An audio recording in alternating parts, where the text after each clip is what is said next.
Take this quiet time to reflect for myself for the new year.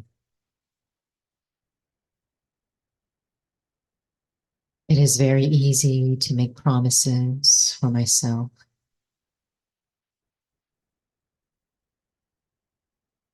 but are they promises that will fulfill what is in my heart?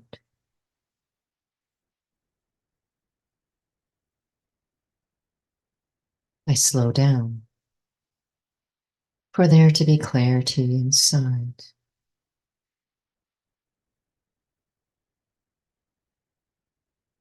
preparing for the new year, reflecting on what is newness. What kind of newness do I want to create? Is it newness out there, just in what I do?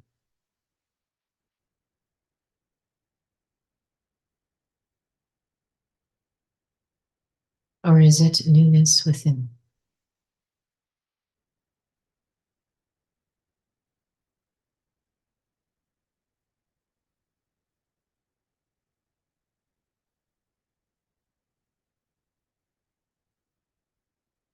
In this quiet time to reflect, I feel that I don't have to prove anything to anyone.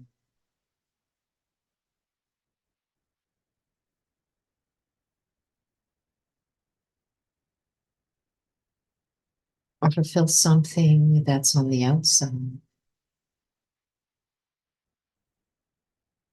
If I can be clear, if there is anything that pulls in terms of expectations, roles,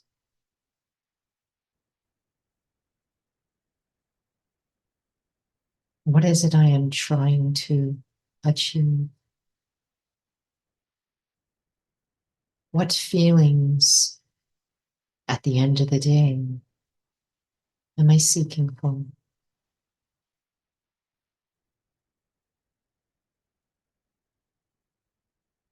It's always about peace or happiness, love or belonging, freedom, simplicity, contentment.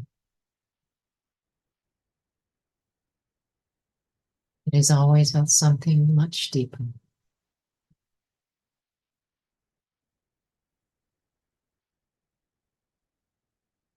But it doesn't help for someone else to tell me what I look for, what I seek. It has to become clear for myself. So I pause for a few moments to really ask myself, what newness do I want for myself? What am I truly looking for? I reflect back on this year, my life, and ask myself, what am I really looking for within?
real change,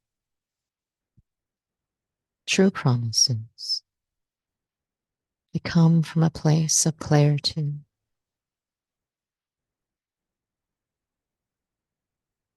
of recognition from the heart of what really matters to me.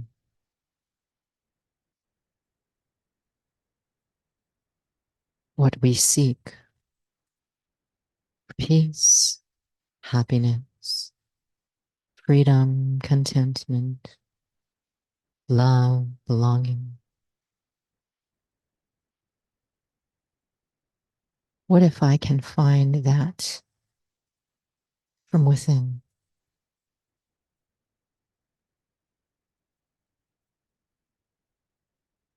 where it is sustainable? Because everything around me is uncertain and temporary.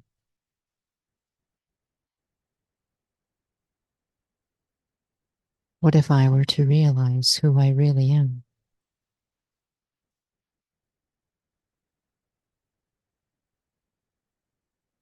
The heart of who I am, and that I seek for all of these experiences.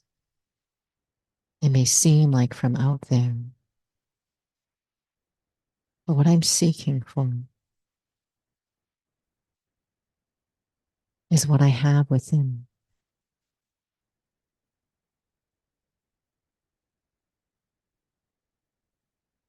To awaken awareness, nurture the awareness that I'm the being inside. I am a soul.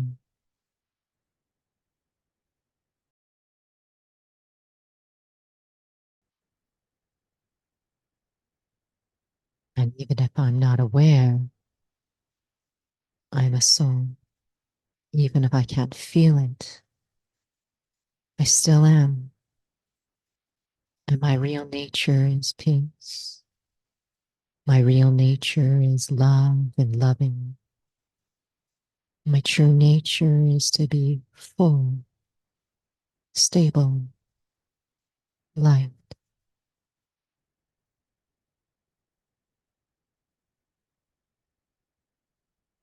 To take a step of courage to experience this within myself, nurture this one drop at a time,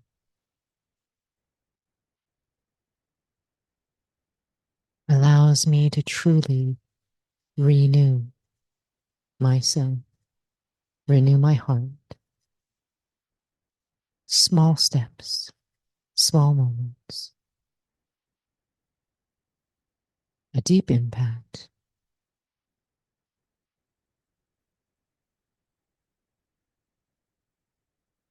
and truly that which can sustain me.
Shanti.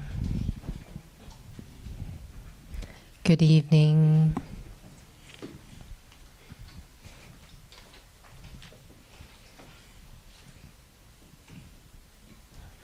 So lovely to see many familiar faces this evening and also some new faces as well. Some faces I haven't seen in quite some time. So lovely to see everyone joining with us this evening.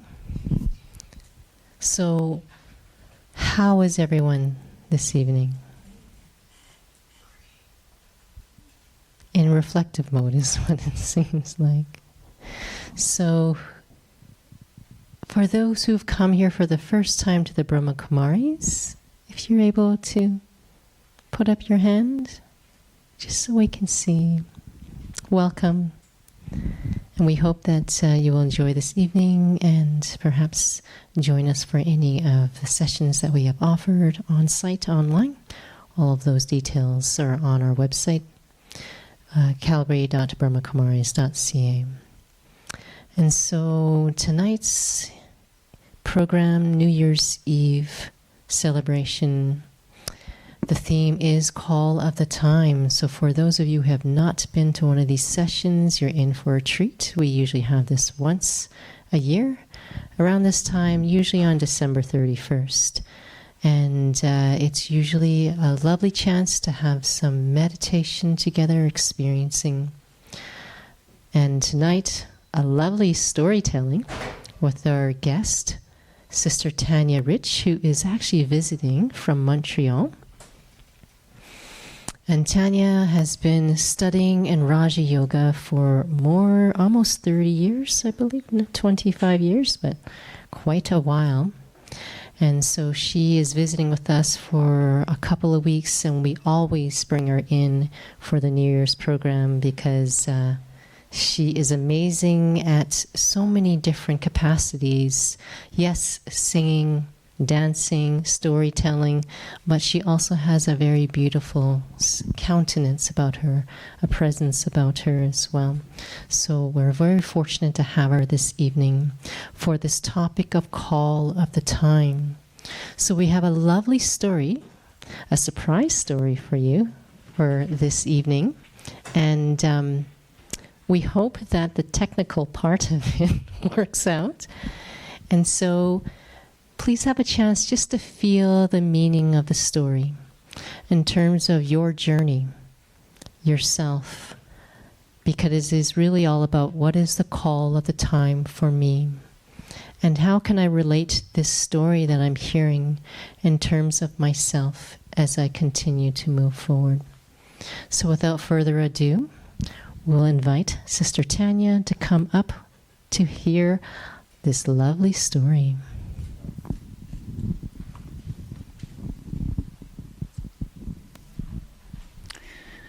Wow, thank you. Thank you, Nora, for that really lovely introduction.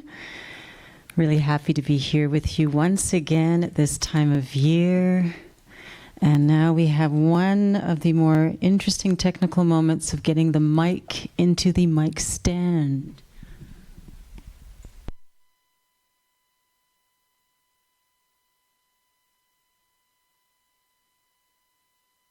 Success. All right, that's the hardest part of the evening for me anyway.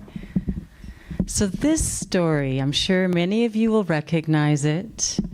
And you know, one of the things that happens at this time of year, besides eating a lot of chocolate, a lot of food, and well, visiting with family and friends, etc., is there's some stories that we love to hear this time of year.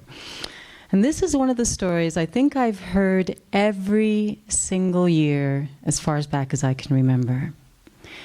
And it's a beautiful story because it speaks about, that we always have second chances, that we can change, that there is hope for every one of us.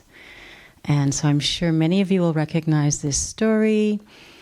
It was written by a fellow named Charles Dickens, and it's A Christmas Carol. So without further ado, let's dive in. Let's turn the book around and dive in. Okay, here we go. So I have brought some friends with me, some invisible friends, and sometimes they're a little mischievous, and they're going to help us tell this story, and they're all kind of inside my head. So let's see how we do with this.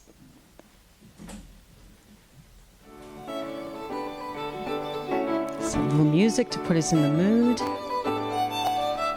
This beautiful story. And I'm going to go into granny mode now. I'm not a granny, but so I can read, so I can see what I'm reading here. This is a story of a soul who discovered through one extraordinary night the true meaning of Christmas.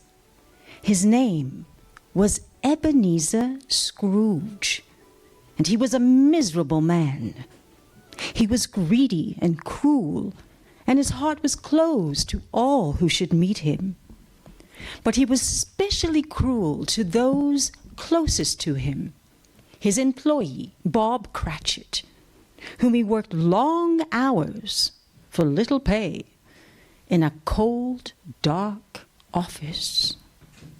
Ruskin for the day off again. It's Christmas Day.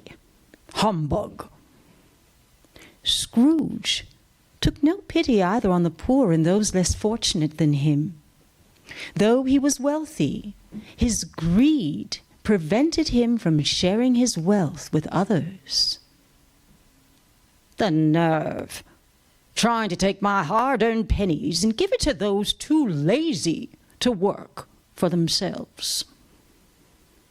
Worst of all, Scrooge was most cruel to his own nephew, whom he dismissed as ignorant and foolish. Oh, well, if he wishes to waste his time in such foolishness as Christmas dinner, he may, but I'll not take part in it. Humbug.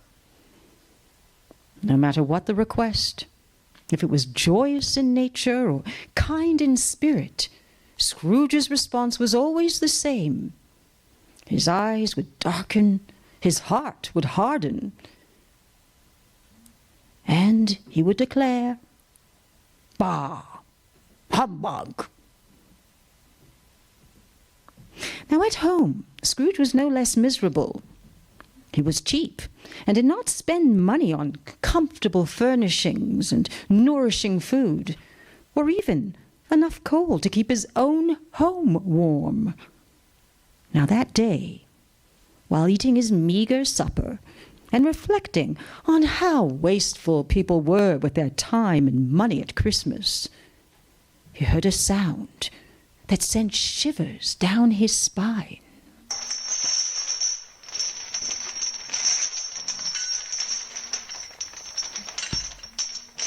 Who's there? What's that noise? Scrooge recognized his old business partner, dead these past 7 years. Jacob? Jacob Marley? Is that you? Yes, Scrooge, it is I. But why do you have those chains trailing behind you? These are the chains I forged in life through my greed and indifference. You yourself had chains these long, 7 years past. I don't understand. Why are you here?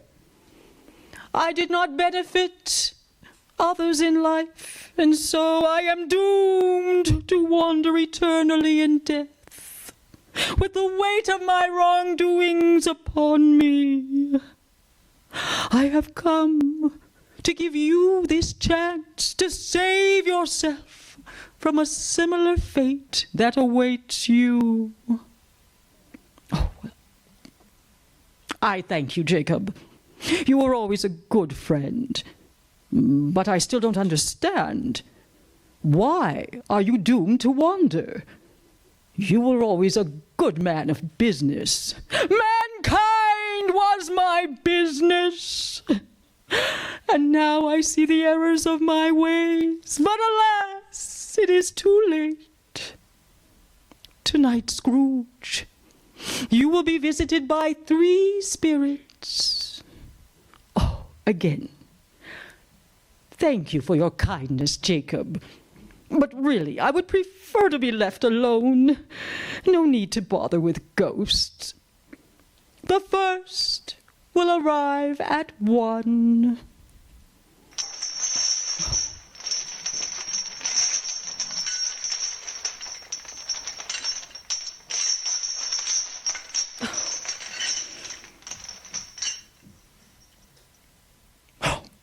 Ghost. Humbug. That was probably just the result of some undigested supper. There's no such thing as ghost. Humbug.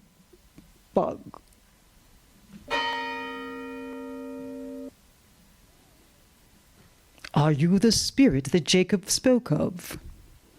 Yes, I am the spirit of Christmas past, your Christmas past. Touch my sleeve. And so, in touching the spirit's sleeve, Scrooge was shown many scenes from his Christmas past. Scrooge saw scenes of his childhood, growing up as a young boy in poverty. He remembered how little he had compared to other children, especially at Christmas time, and how difficult life was with less money. Much better off now. Then Scrooge saw a familiar face from his past, his beloved sister Fanny. He remembered the joy it brought him when she would pick him up from school for the Christmas holidays. Oh, Fan! Oh, dear, dear Fan! Then Scrooge saw himself at a Christmas party of his old employer, Fezziwig. He remembered how much fun he had and the merriment and joy that was felt all around. Oh, well, if it isn't dear old Fezziwig. So, Scrooge, how much would one of those parties have cost? But it wasn't about the money, you see. It was about the joy he gave to all who knew him, apprentices, clerks. It was as great as if it had cost a fortune. Is something the matter? No, I wouldn't mind having a word or two with a certain clerk of mine. Scrooge was then shown a very sad day, the day his sister died. He remembered feeling as though she was abandoning him, that she was the only one who had ever really loved him. He remembered leaving her room, unable to watch her die. But now he saw something that broke his heart. Before she finally slipped away, she made one dying wish. Ebenezer, oh Ebenezer, take care of my boy. Take care of my... Scrooge was horrified, for he had done nothing for the boy. He had treated his nephew with only disinterest and contempt his entire life. What? Oh, Fanny. I never heard you, Fanny. I didn't know. Oh, Fanny, forgive me. I didn't know. I didn't know.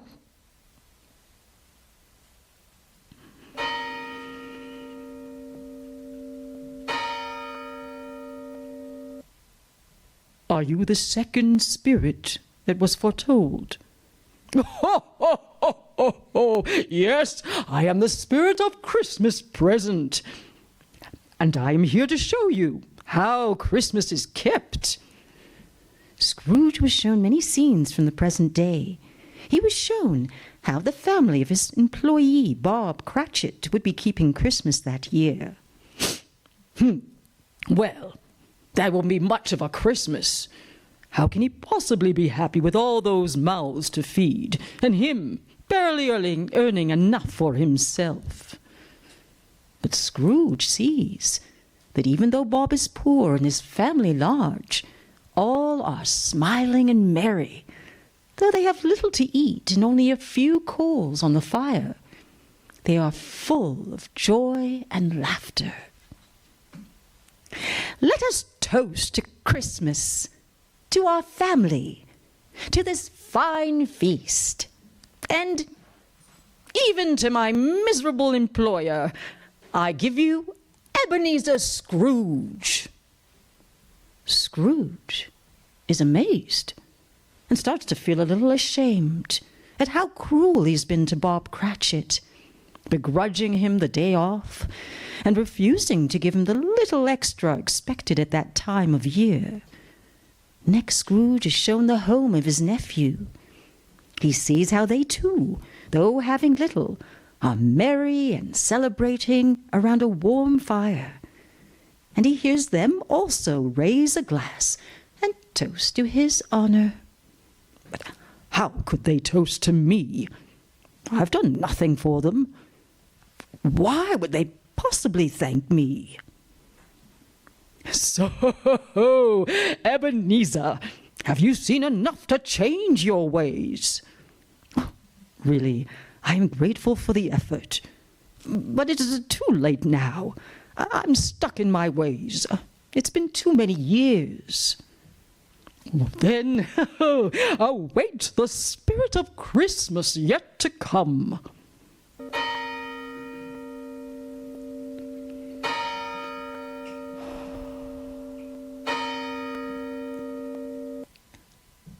Are you the third spirit that was foretold? I must admit, I fear you most of all, though you say nothing and I cannot see your face. This time, Scrooge was shown familiar faces from his present life. Business partners, employees, and acquaintances. They were all speaking about someone who had died, and how his death had brought them only good and much profit. Hearing such comments about this poor, wretched soul, even Scrooge began to pity him. Who is this wretched soul they speak of, spirit? And where am I? I should be there. That is my office, and that is where I would be sitting at that time of day, eating my lunch. But I'm not there. I'm not there. Next, Scrooge was shown a graveyard, a tombstone looming in the distance and drawing ever nearer and nearer. Scrooge felt a shiver creeping up his spine and began to tremble and shake. Oh, no, spirit, it couldn't be. Oh, please, say it isn't so. It can't be. As the tombstone drew closer, Scrooge made out the letters carved into the grey rock. Ebenezer Scrooge.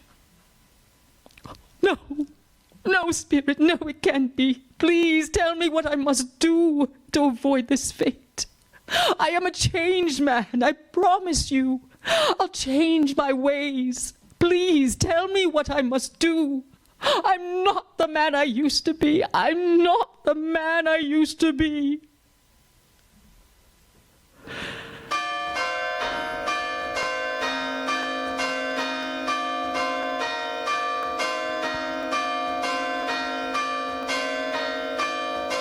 Awakening in his bedroom, Scrooge was a changed man. It wasn't true. I'm not dead. Oh, maybe there's still time. Perhaps it's not too late. Hey, you, boy! Who, me, sir? Why, a charming boy. Yes, you. What day is it? Day, sir? Why, it's Christmas Day, sir. Christmas Day? Oh, then I haven't missed it. Oh, the spirits. They've done it all in one night. Well, of course they can. They can do anything. Oh, that means there's still time. I still have a chance. There's still a chance. And with his heart suddenly light, Scrooge went out and immediately started spreading joy and peace to all around him. He gave Bob Cratchit a raise and told him he was not to spend another moment in the office, but to get home immediately to his family. It was Christmas after all. And for the first time, Scrooge spent Christmas dinner with his nephew and family, delighting in the warmth and love of their company. And from that day forth, Ebenezer Scrooge became known far and wide as one who knew the true spirit of Christmas and how to keep it well.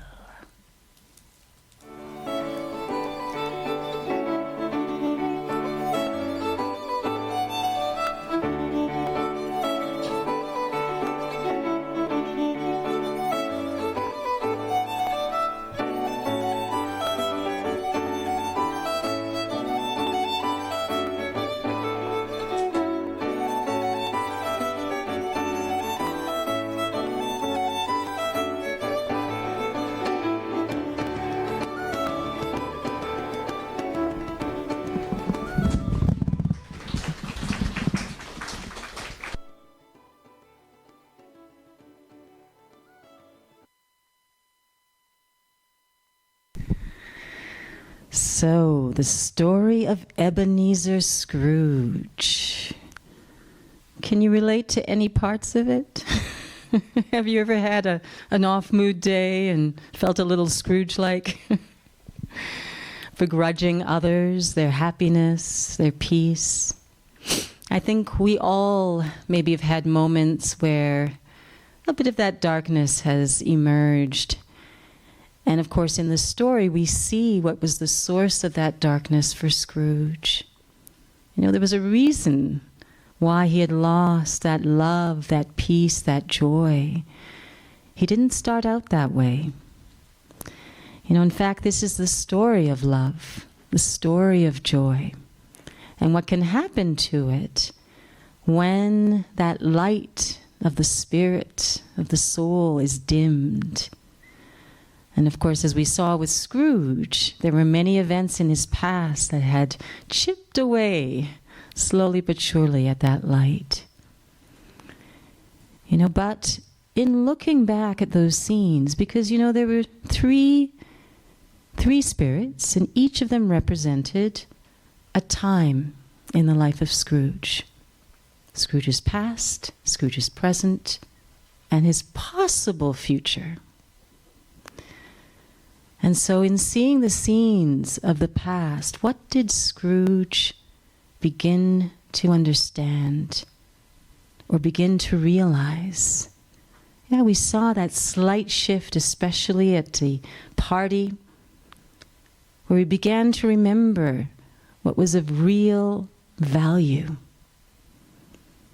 Because up until that point, what we found was Scrooge was worshiping money. And yet he was so closed off inside, he couldn't even benefit from the money he had. But as he looked back into his past and remembered the souls who had given him that love, given him that joy, given him those moments of real value, something happened. Yeah, it was almost as if we could have seen his light slowly being ignited. Did you feel that?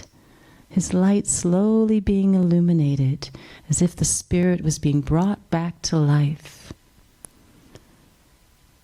And so maybe we can take a moment and just think back to some of those moments in our past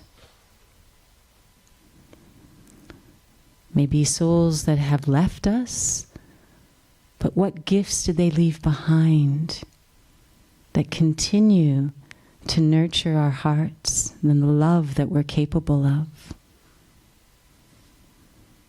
Or remembering moments where there was little expense, but so much joy. Moments with family, moments with friends. And how when we remember those things of the past, that light is ignited. Along with remembering the things of the past, there's also the things we need to let go of. Yeah, what can block or limit or shrink our hearts? Things that we may be holding on to from the past. So the past can feed our spirit, but can also block it. So we have to be very discerning. You know, it's not that the past is bad. But we have to make sure that we're using it judiciously so that it feeds our spirit and doesn't block our hearts. And then Scrooge's present.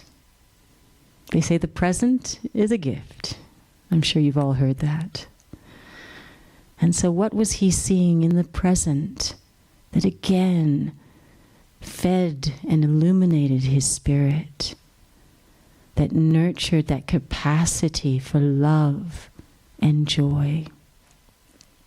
Seeing again how these qualities that give so much meaning and value to life cost nothing. You know, so often we don't necessarily believe that happiness, love, these are choices. They aren't things that happen to us, but choices that we can emerge. Yeah, we can allow these qualities to emerge from within simply by making that decision to choose love, to choose joy. And so how beautiful was it for him to realize that even those who had been mistreated by him wished him well. Can we do that? What is the value for us? You know, they say that those who insult you, there's this expression, those who insult you, those who defame you are your friends.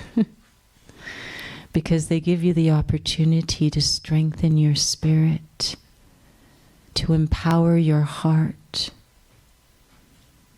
to choose love, to choose joy, regardless.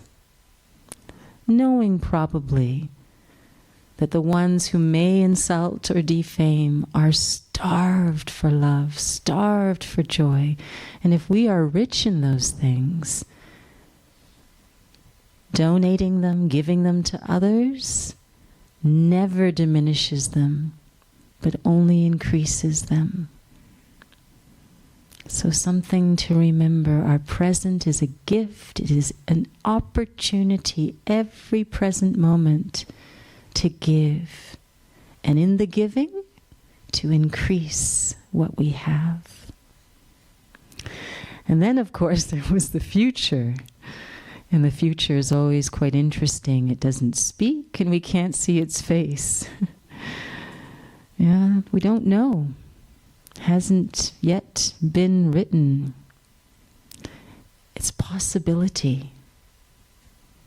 But the the future is the result of our present actions. So we have the power to create whatever future we want. And this was the gift that Scrooge received. In fact, we say the present is a gift, but in fact the past can also be a gift. And the future is the gift that awaits through what we do now. We're creating that gift for ourselves through our present actions. So if my present, I choose love, I choose joy, the gift is a guaranteed, or the future is a guaranteed gift awaiting me. And so even though, in every version I've seen of this, the future is really scary. It was only scary because he had not been taking care of his present. Yeah, he'd been starving his present and not sowing anything that was going to create a future that he would enjoy. And yet, in knowing what might happen, in being able to know now, it's like someone coming and saying, look what your present actions are creating. And you kind of go and you see, and then you can go back to your present and do something else and create a different future. That was the chance, the gift he was given. Even though it was scary, even though he thought, I don't know, but it was almost he needed it. There's those programs called Scared Straight. Yeah, Scrooge has become so crooked and bent.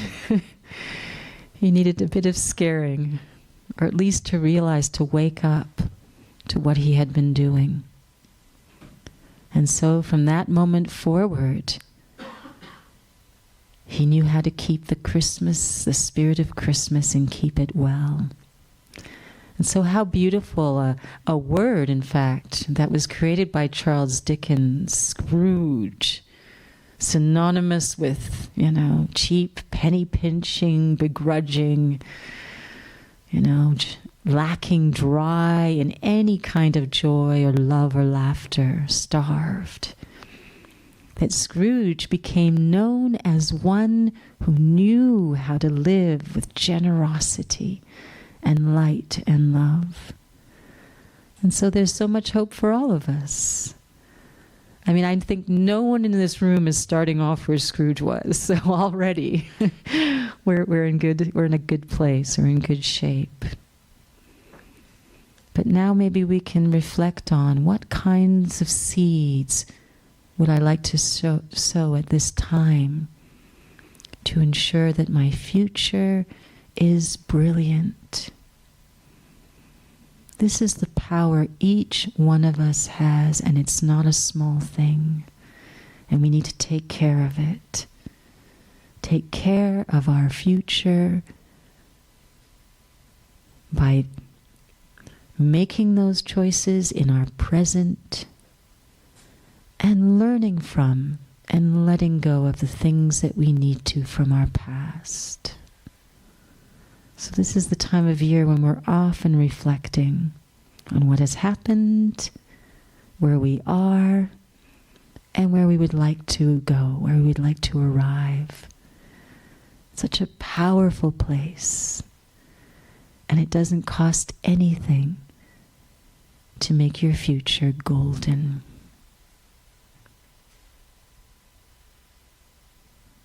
Is that true?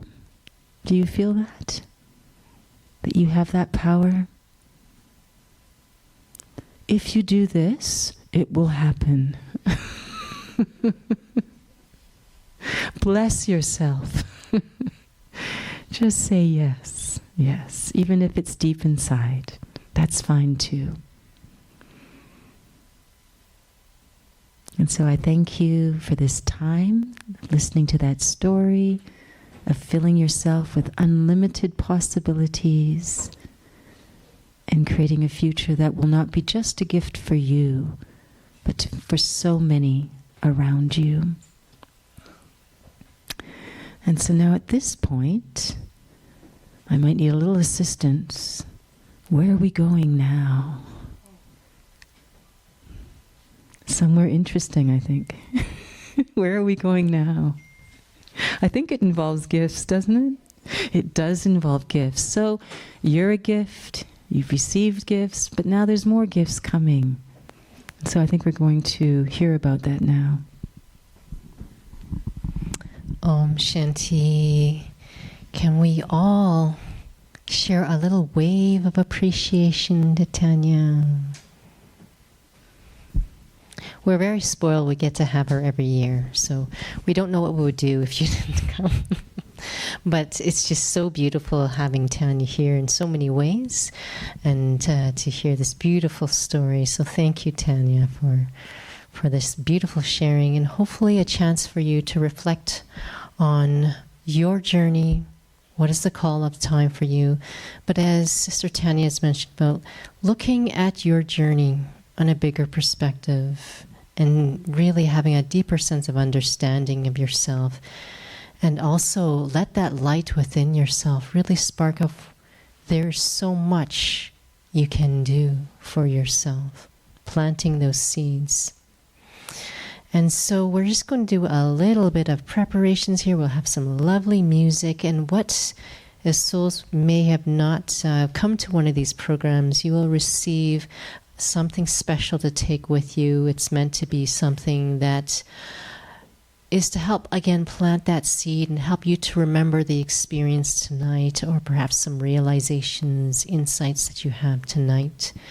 And so you will receive a blessing, and each one will be unique, and we'll have a chance to listen to the blessing. We call it a blessing, but it's really a beautiful thought specific for you. And you'll also receive a sweet. We often call it a toli. We often say a sweet in the mouth, but this is a sweet in the mind as well. And these sweets have been prepared from those who are actually in that experience of peace and lightness, and also in connection, as we haven't spoken much at all today, with the Supreme Soul. So really taking that quality of your true nature from your spiritual parent who is always in that state. And actually, these qualities we're talking about tonight is actually your right to get them back. It's always been yours. You've lost it through time. But this whole journey, what this whole story is about, so much understanding that's needed. A beautiful vision, elevated vision to have on yourself in order to get that back. So you'll get a sweet, and of course you'll have a gift. And I believe all of that is packaged up in a little gift in those beautiful bags right there for you. And it's just a chance for something you can take with you to remember the experience, and not for it just to be a sudden New Year's hope, but something that we hope will be much long-lasting at such a deep level. So after that, if souls are able to stay, we'll have a 15-minute candlelight meditation. And please stay, as you'll hear a beautiful song from Sister Tanya. And we're going to have a secret guest playing some music as well. But it's beautiful with the candlelight meditation, is just so we can close off the evening with beautiful thoughts, your vibrations, thoughts for yourself, a vision of what you want, planting seeds.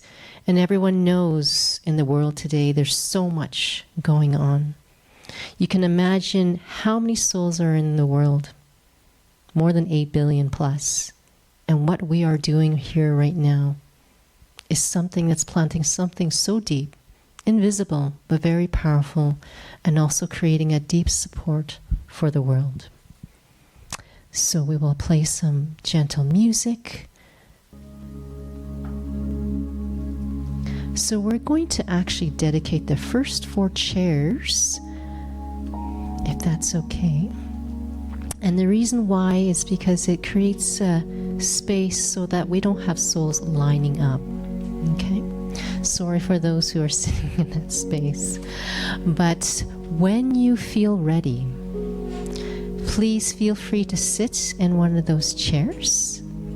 And we're going to have Sister Jima to be the first one, like a show and tell. She will be the first one in terms of taking the blessing, the toli, and the gift. And so when you feel ready, that's why this quiet time is really for you. Some reflection, quiet time. When you're ready, take a seat in one of those chairs. And if those seats are full, just a lovely chance for you to be in more reflection. The reason why, we just want to really support the space for others as well. Thank you. Om Shanti. We'll just have a little bit of a setup here. Thank you.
So once we're ready, we'll start with a little short reflection.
So let me have this awareness. This evening is just for me.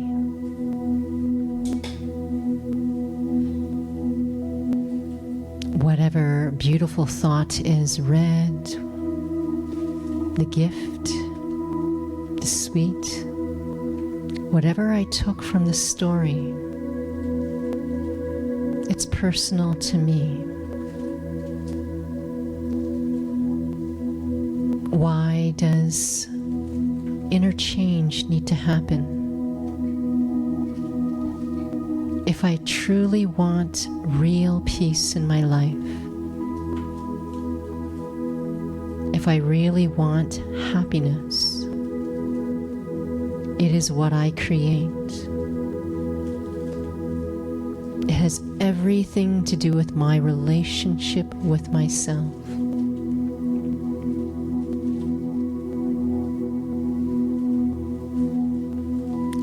And is that important to me? Because at the end of the day, it's me that I am with.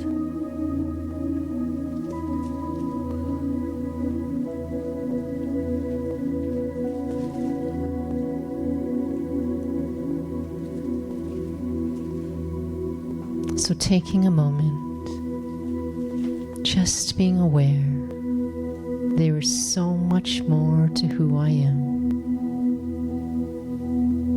More to my story than I even know.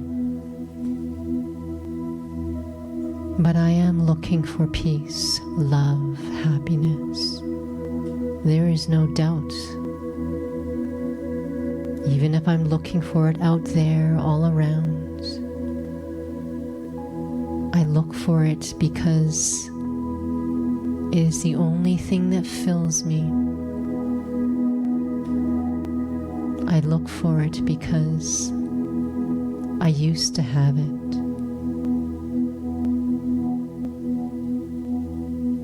Peace and love isn't the body. The body is just the 5 elements, molecules, cells. But me, the one inside, I'm looking for love.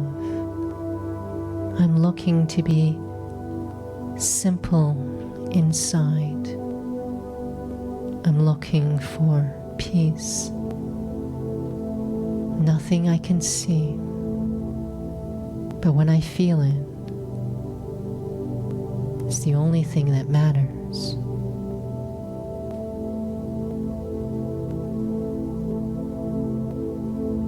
So keeping one thought, whatever that is, for myself.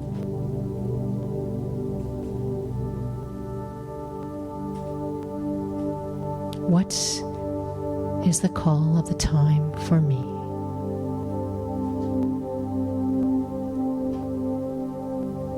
And when I'm ready, whenever that is, I am welcome to come to receive.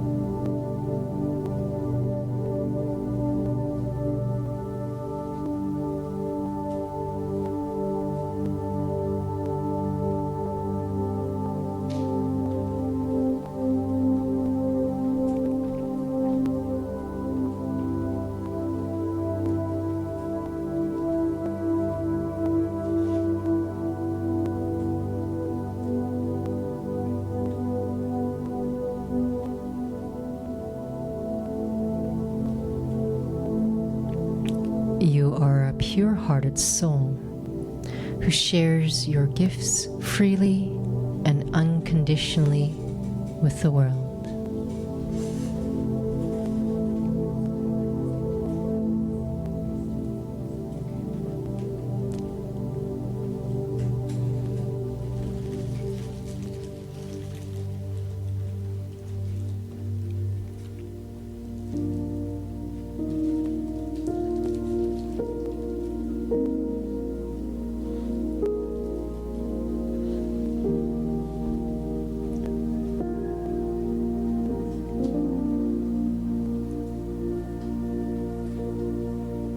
Through the power of pure love, you restore kindness to the tree of humanity.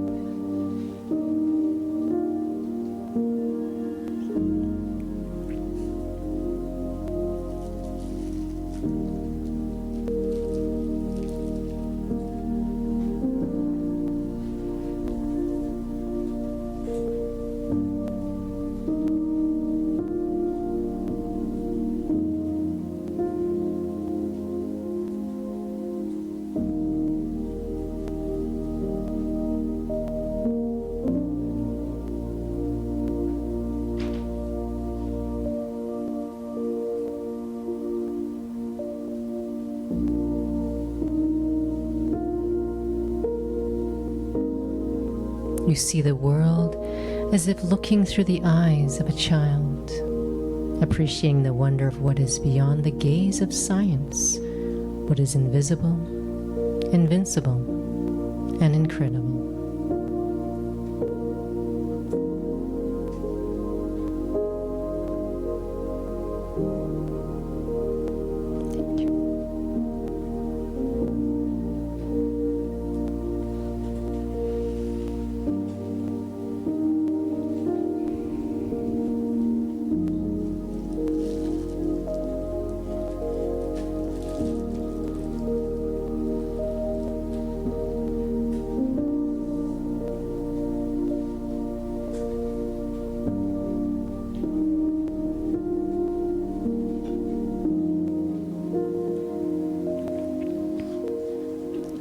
Your success is based on having the enthusiasm and creativity to start something, the patience and maturity to sustain it, and the determination and faith to get it over the finish line.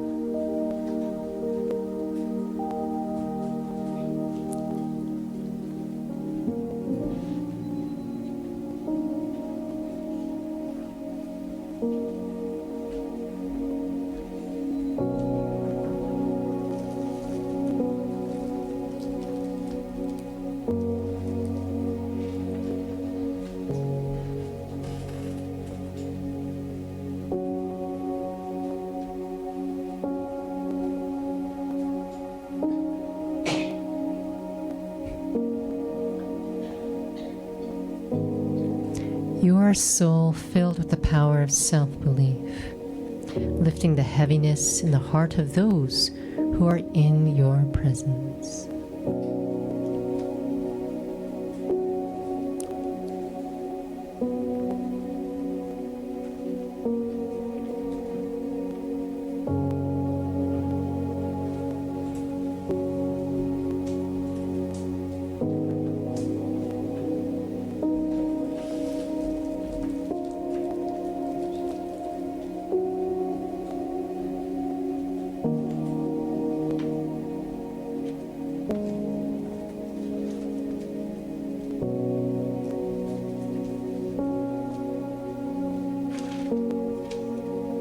You are a mature soul who can create moments of deep caring and healing through silence and the power of letting go.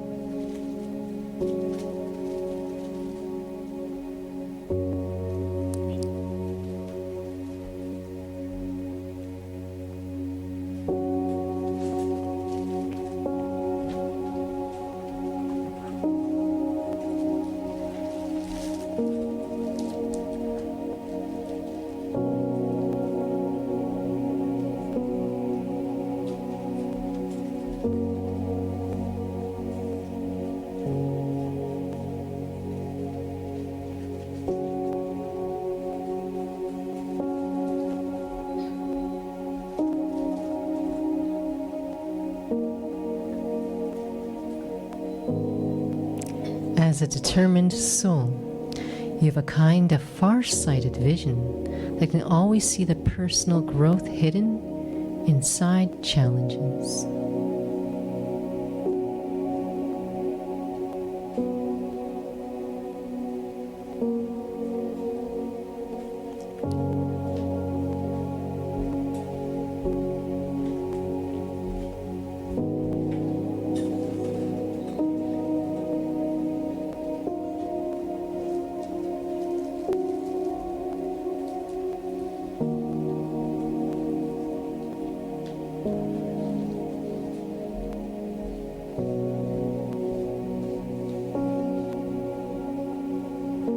You are a free soul who has discovered life becomes much simpler when one strives to be guided by a clean heart.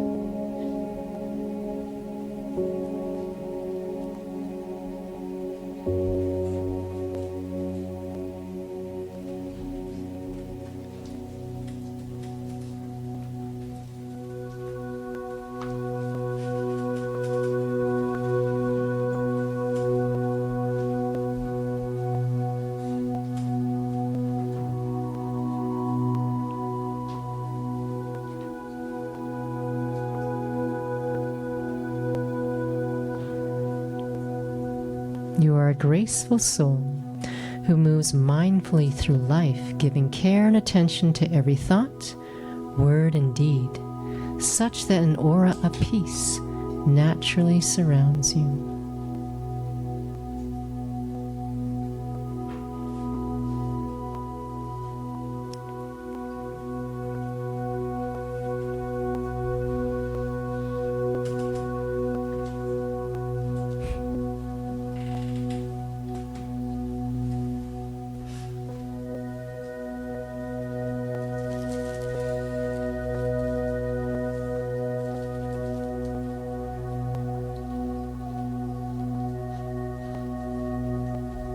You are a wise soul who knows that the most benevolent ideas come not from a clever head, but from a pure heart.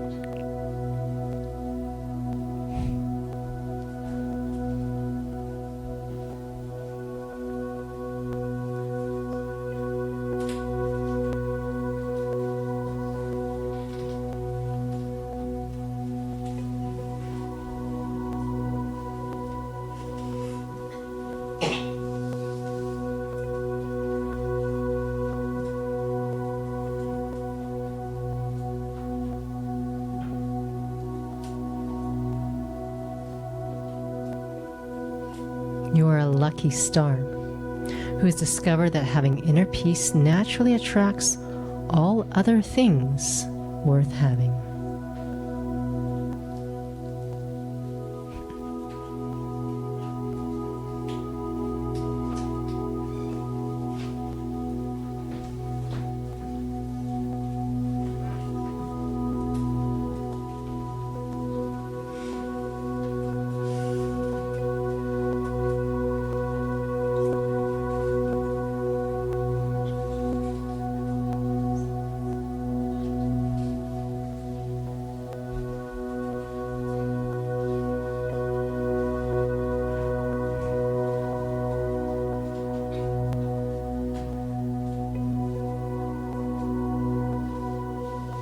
You are a truly royal soul who, with the powers of patience, love, and understanding, creates a world where kindness rules.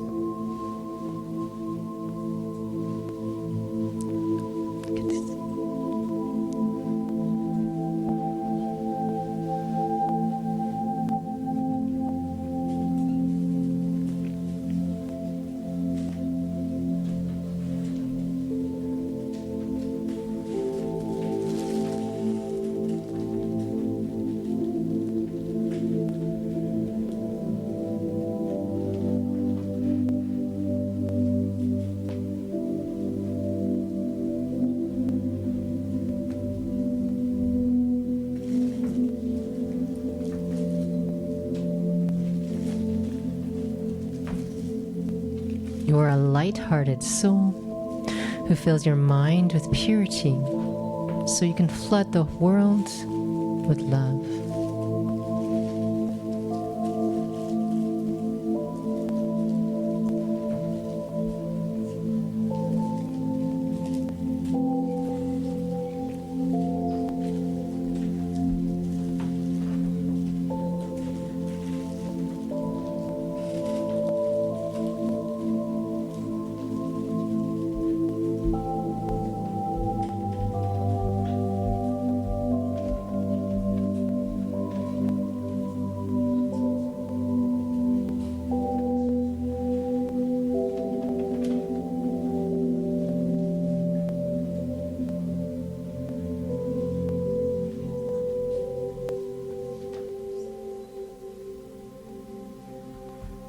Because being a unifier is in your nature, you are destined for success.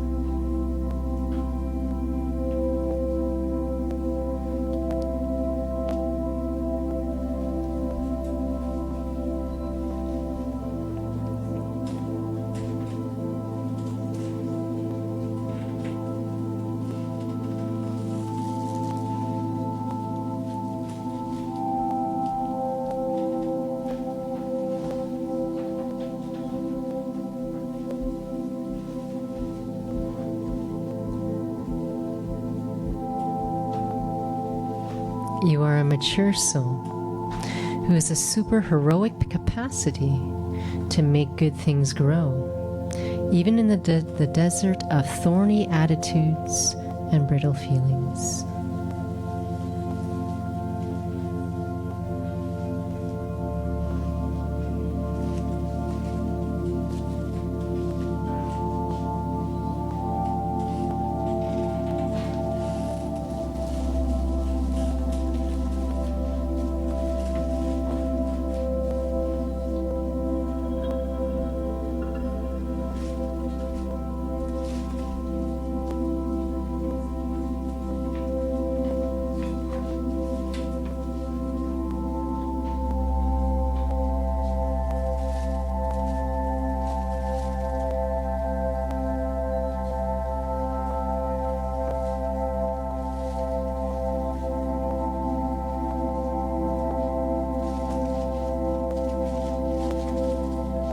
You are an insightful soul who has figured out that true wisdom is to be patient with yourself in the face of challenges.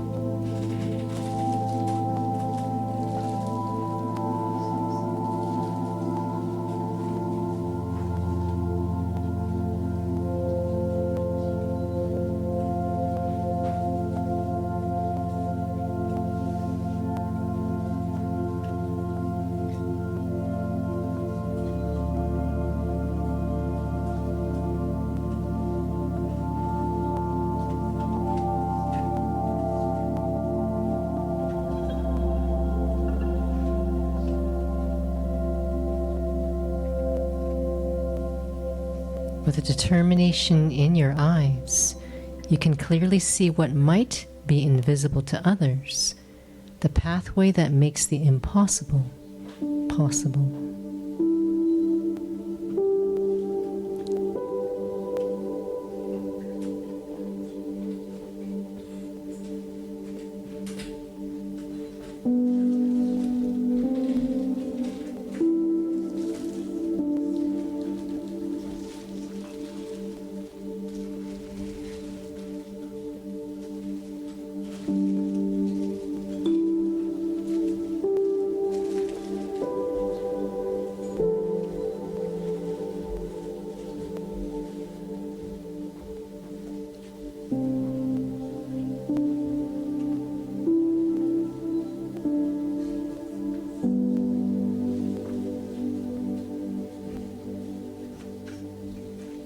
You are a soul with a healthy heart of purity, where your enthusiasm emerges from inner peace rather than from outside circumstances.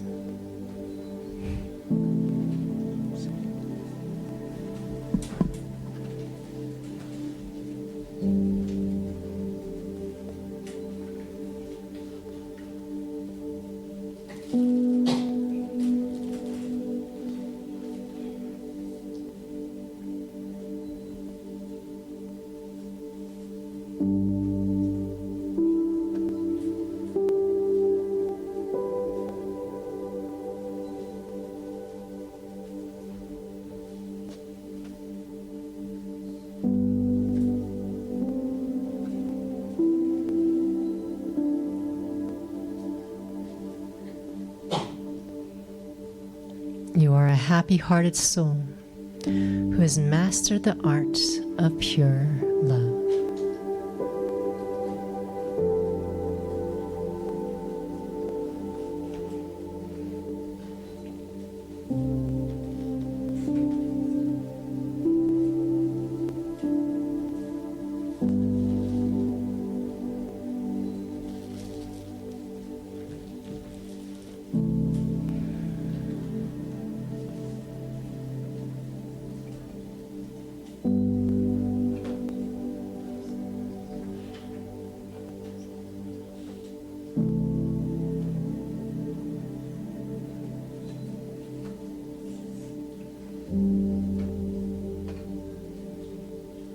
You're a beautiful soul who moves through the world with a deep sense of integrity that frees you to be loving and respectful towards all.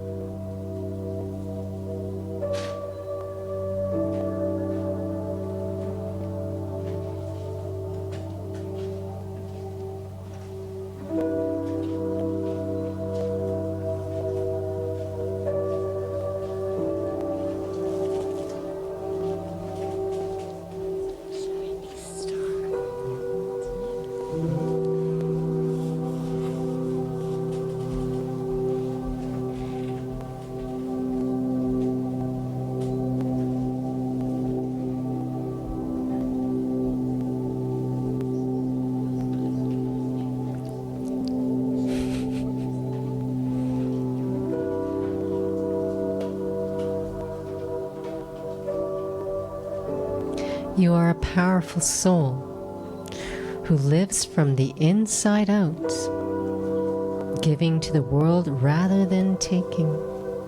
Yes.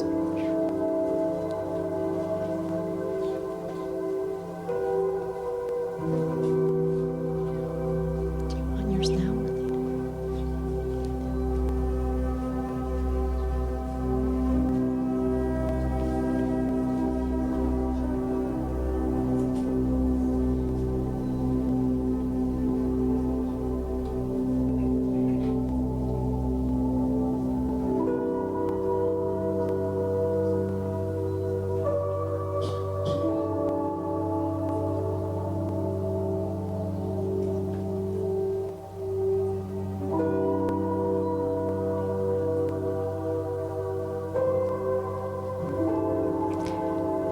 The spark in your heart carries the power to hold the pen of destiny, drawing a future filled with brilliance, boldness, and beauty.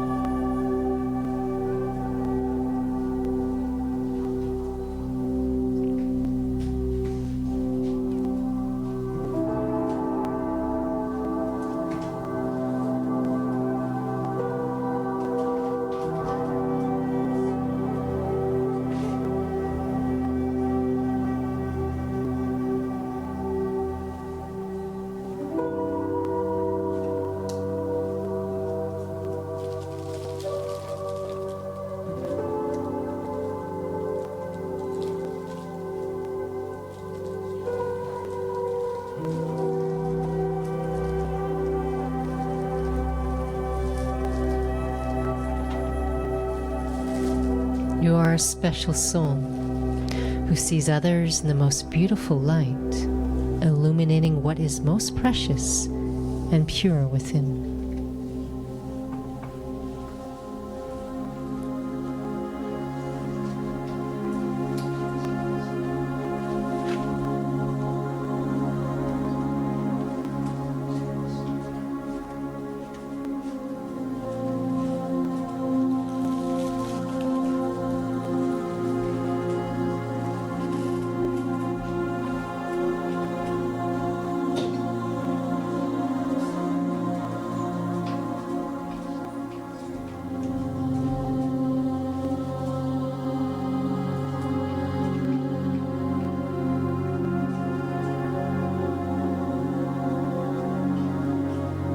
You are a sweet soul who uses the power of self-love to create spaces where all feel deeply valued.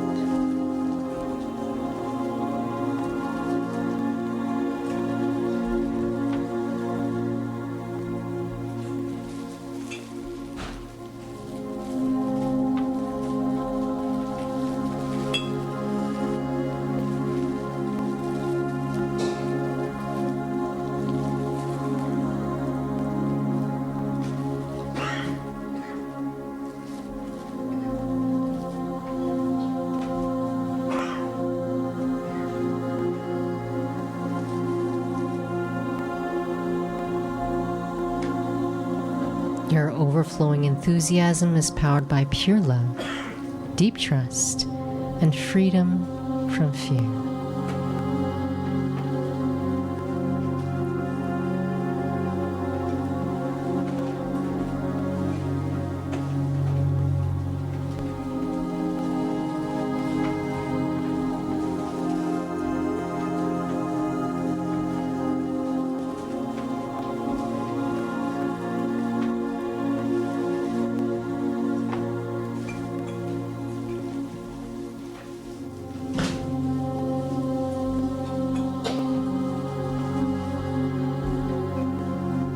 You are a powerful soul who keeps your heart focused on what is most precious in life, knowing everything else will naturally arrange itself around that single point.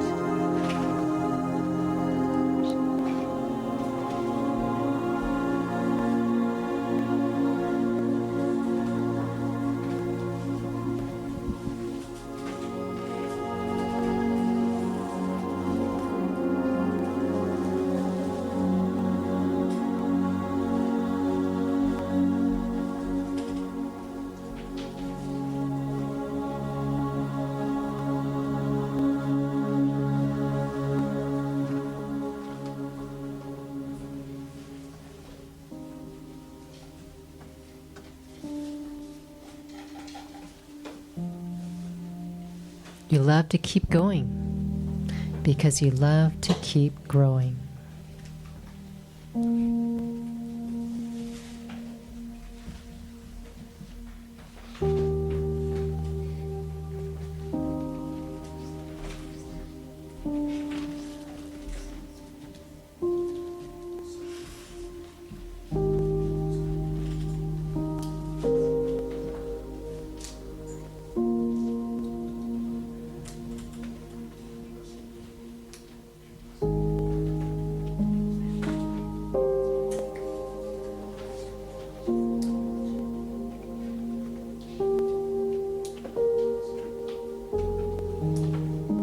You are a true leader who has discovered the secret to harmony, allowing each member of the team to shine.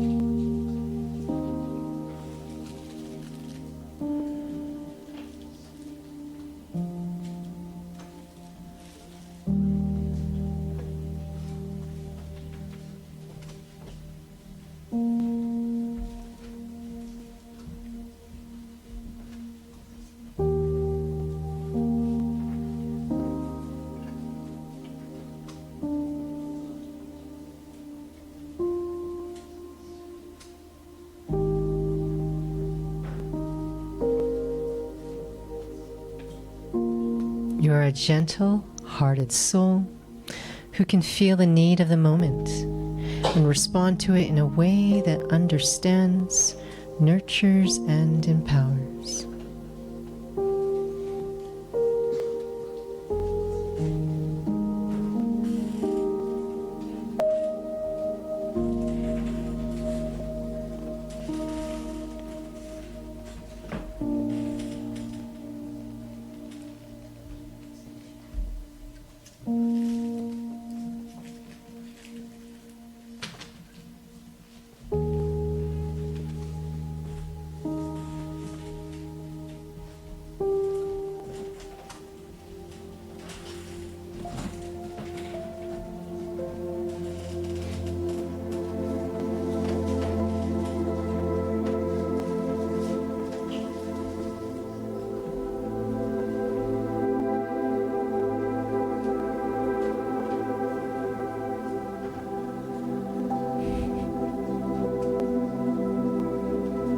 You are a powerful soul who keeps your eye on the target and your heart filled with self-trust.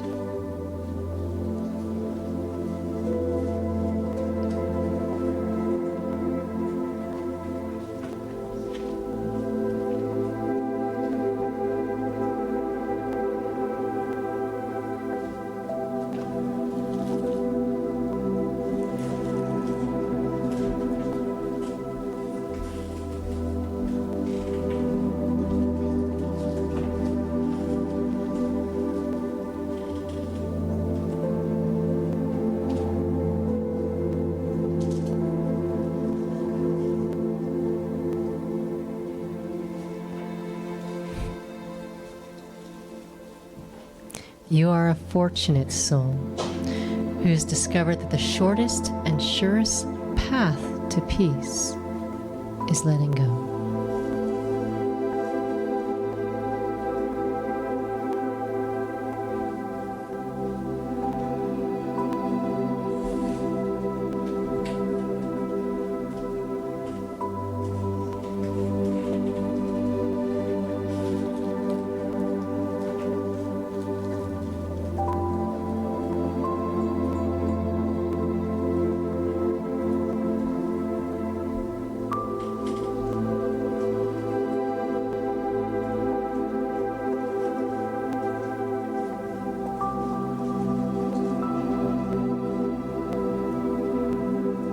You're a wise soul who's figured out that if you have a powerful foundation of truth, you have everything.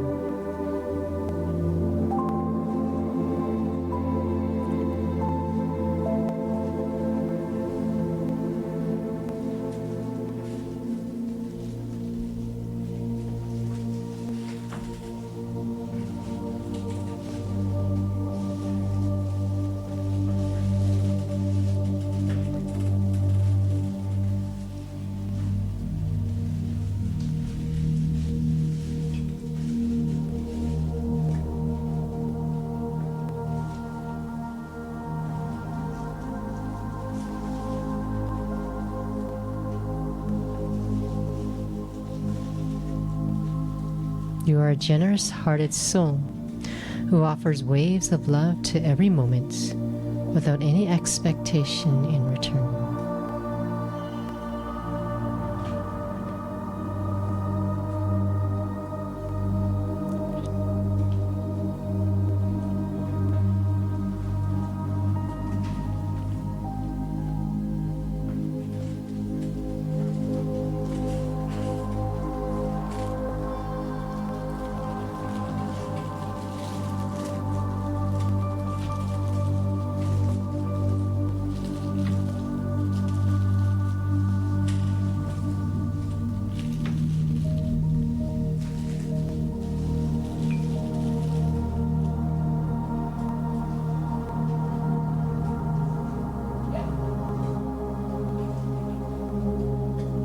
You're a graceful soul who can inspire change without a trace of judgment.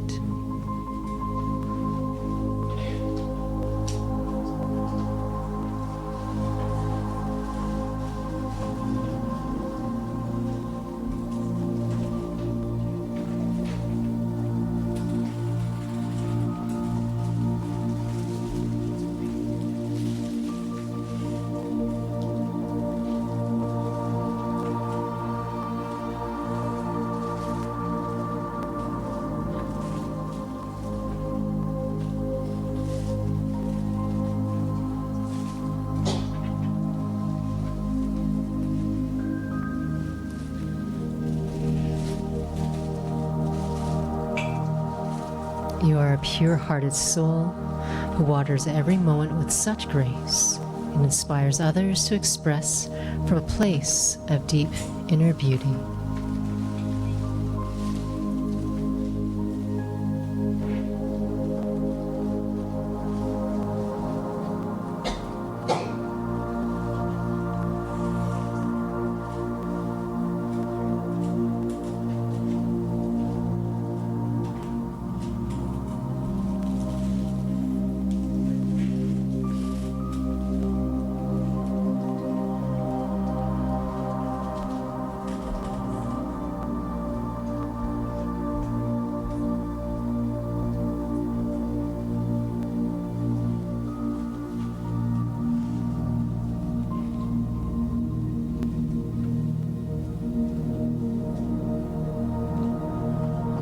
Your life is a beautiful dance of lightness and grace, never weighed down by the heaviness of taking on baggage that doesn't really belong to you.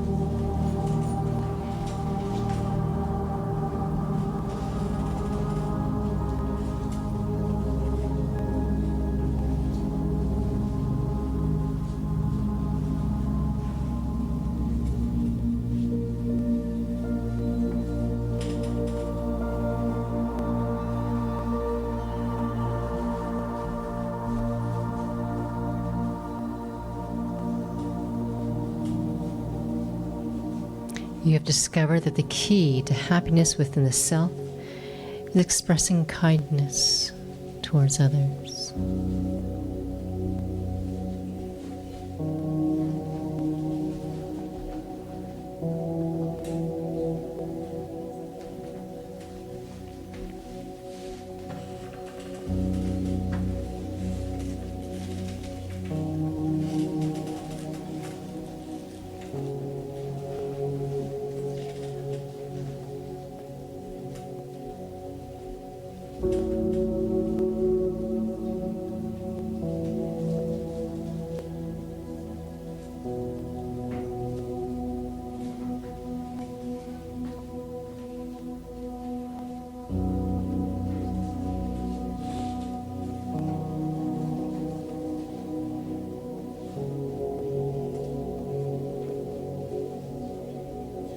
Instead of seeing what is different about others, you see what is magnificent about others.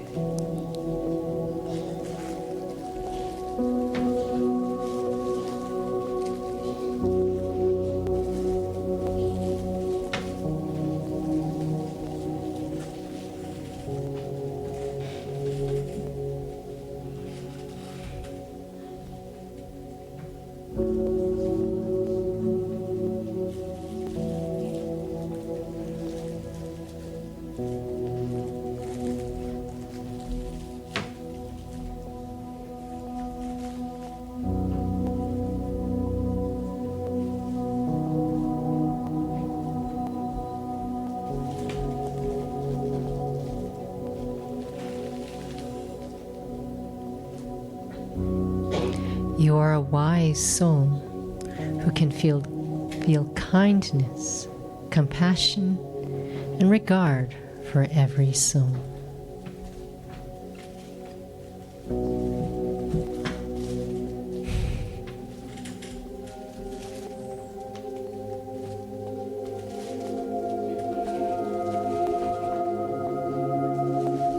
We have a sweet soul visiting us from the hospital.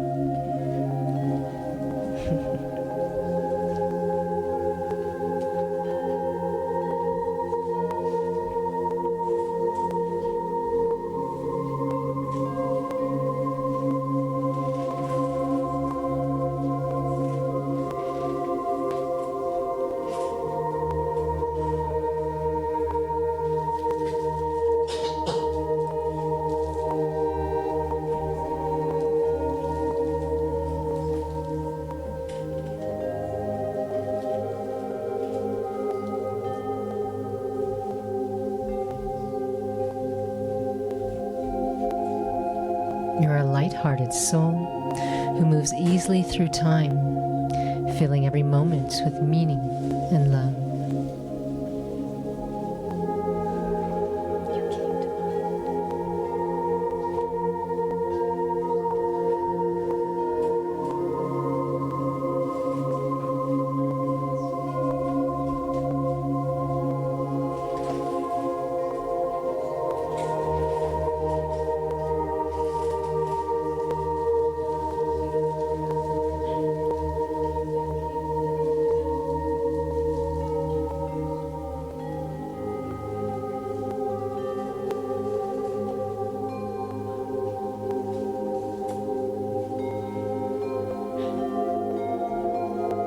You are a serene soul who's learned to view their life story with gentle eyes and an understanding heart.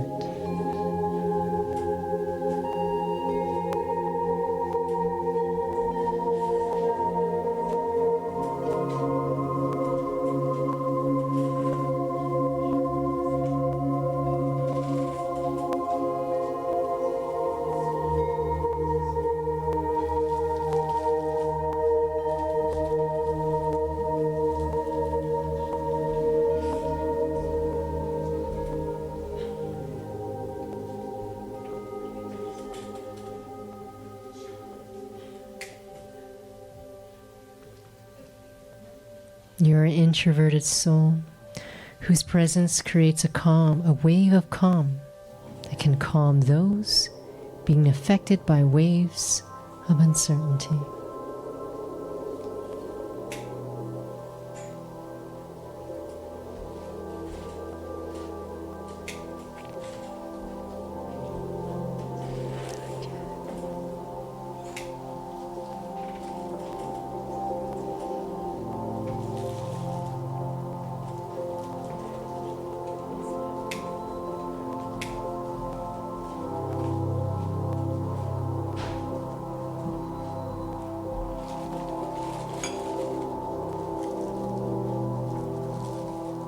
You are a wise soul who recognizes that where there's mastery of the self, peace reigns.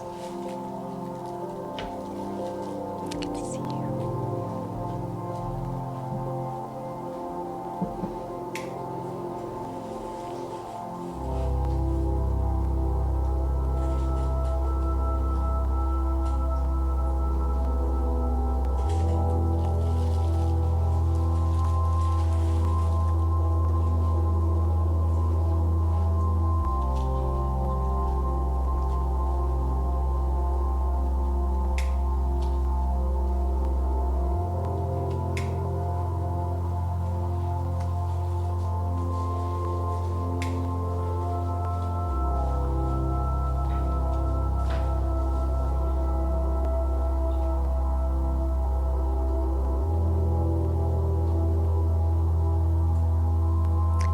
are a revolutionary soul who has the courage to face the inner demons of doubt and regret, equipped with self-trust and patience.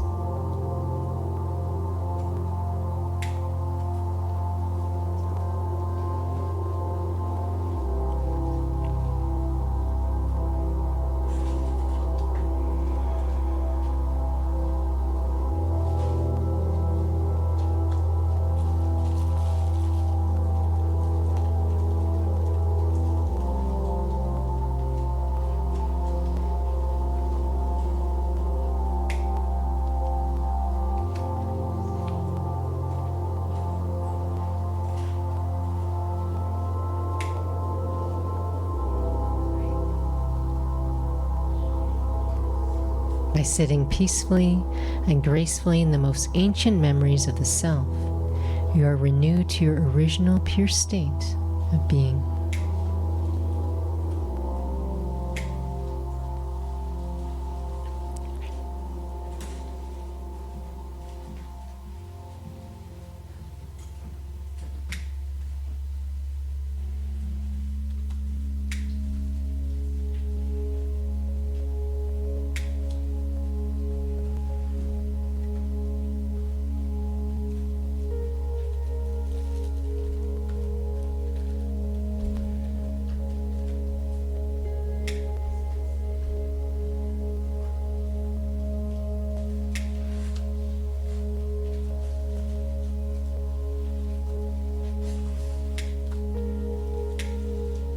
In the midst of a world that is filled with anxiety and uncertainty, your depth of understanding brings a kind of peace to the heart that makes one fully content.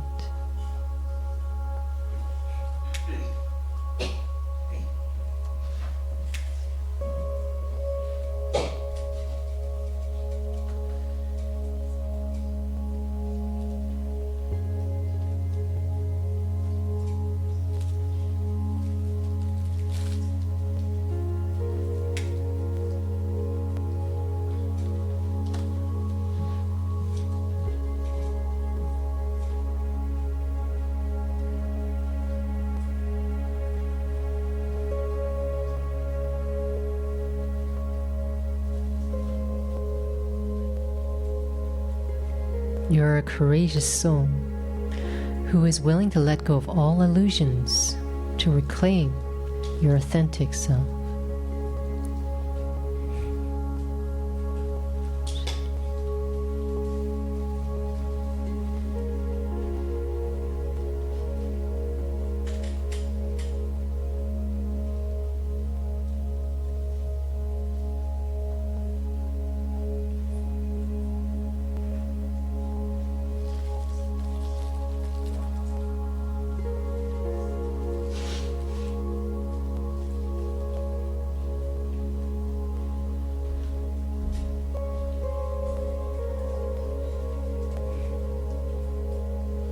You are a beautiful soul who focuses your heart on the quality of what you do and be.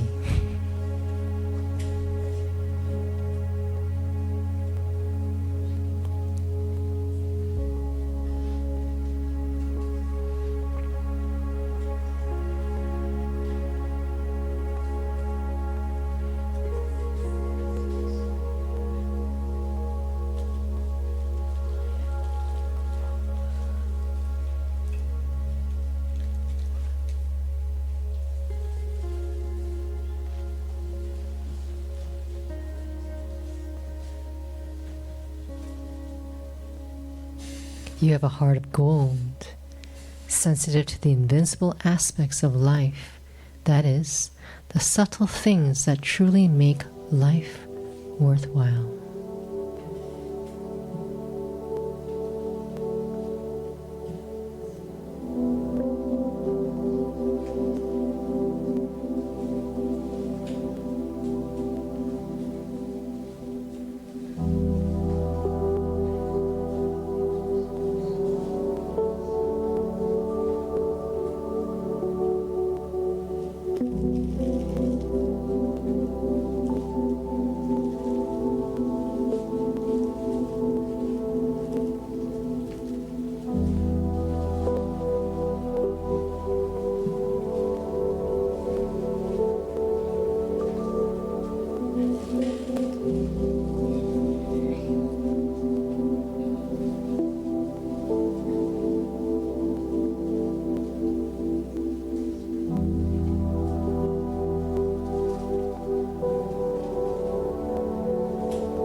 You are a wise soul who recognizes the art of thinking is completely dependent on your state of being.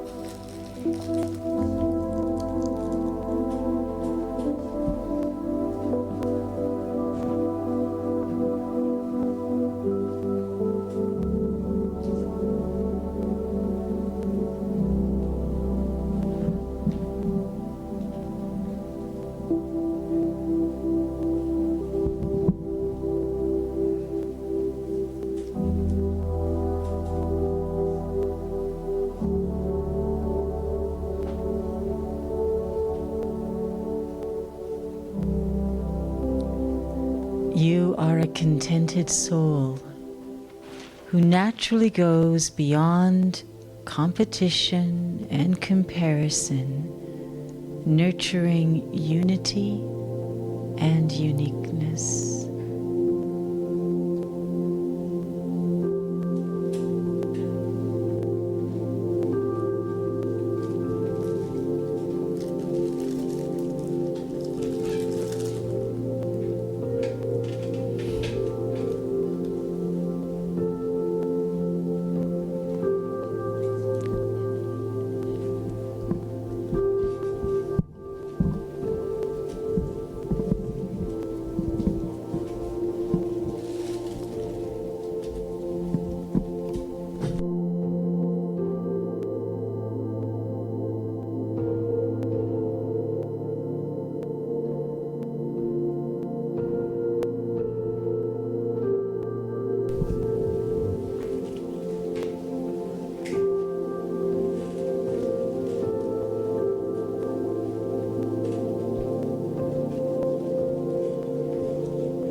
Imagine we're in heaven. It's easy if you try. No hell among us. Above us, clear blue sky.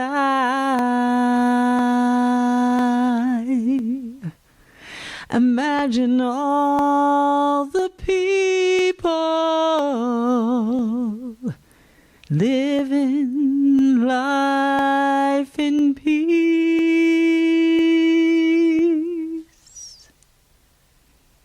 Imagine there's no countries.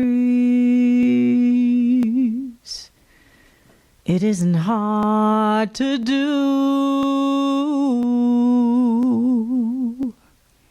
Nothing to kill or die for. And no religion too. Imagine all the people sharing and living life in peace. You may say I'm a dreamer, but I'm not the only one. I know someday you will join us, and the world will live as one. Imagine no possessions. I wonder if you can.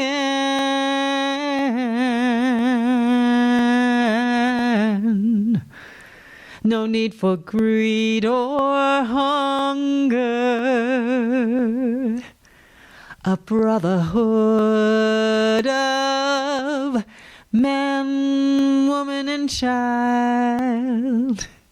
Imagine all the people sharing all the world.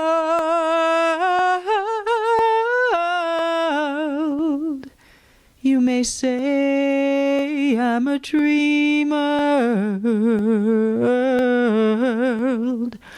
but I'm not the only one. And I know someday they will join us,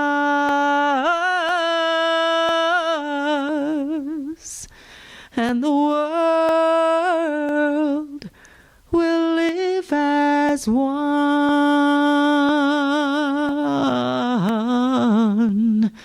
as one.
Om Shanti.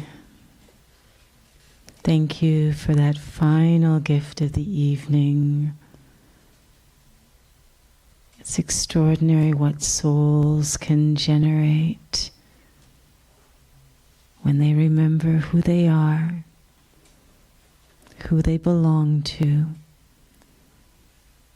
and the extraordinary gift they have within them to create a wonderful world. Thank you for sowing some beautiful scenes that will ensure a very rich, joyous, and happy 2024. Take good care. Thank you. Om Shanti.